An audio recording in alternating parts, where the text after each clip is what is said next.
Bonjour, bienvenue à Cannelle. Entrez.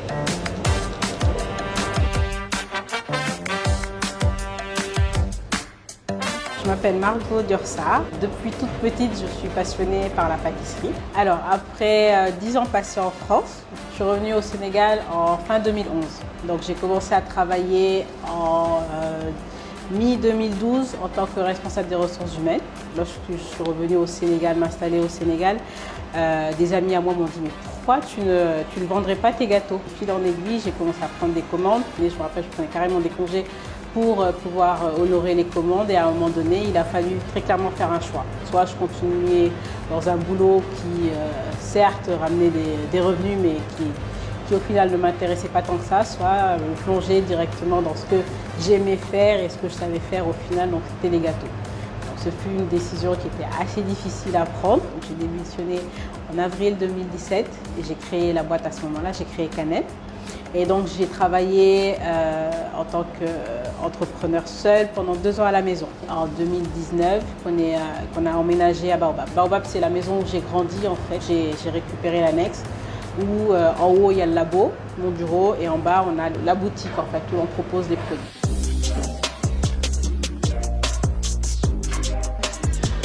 Cannelle déjà, c'est l'épice de la cannelle.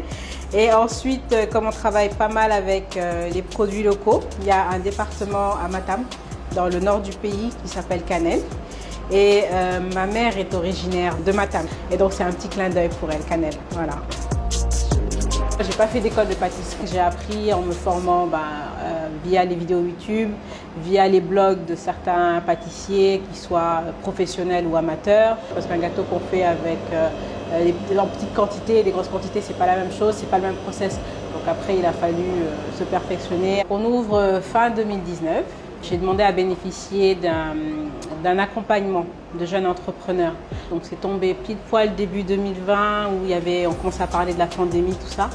Et donc mes accompagnateurs étaient très pessimistes. Vraiment, c'était la crise, il fallait juste rester tranquille. On m'a même conseillé de diminuer les salaires si je pouvais me séparer de quelques-uns de mes employés, de le faire et tout. On a décidé d'aller à l'encontre de tout ça. La chance qu'on a eue, je pense, c'est que comme on a commencé en ligne, à vendre des gâteaux en ligne, donc ça s'est fait très naturellement. On a réussi à continuer à vendre nos gâteaux. On connaît les réalités du pays aussi, hein. Donc on essaie d'avoir un prix convenable, abordable pour tout type de clients.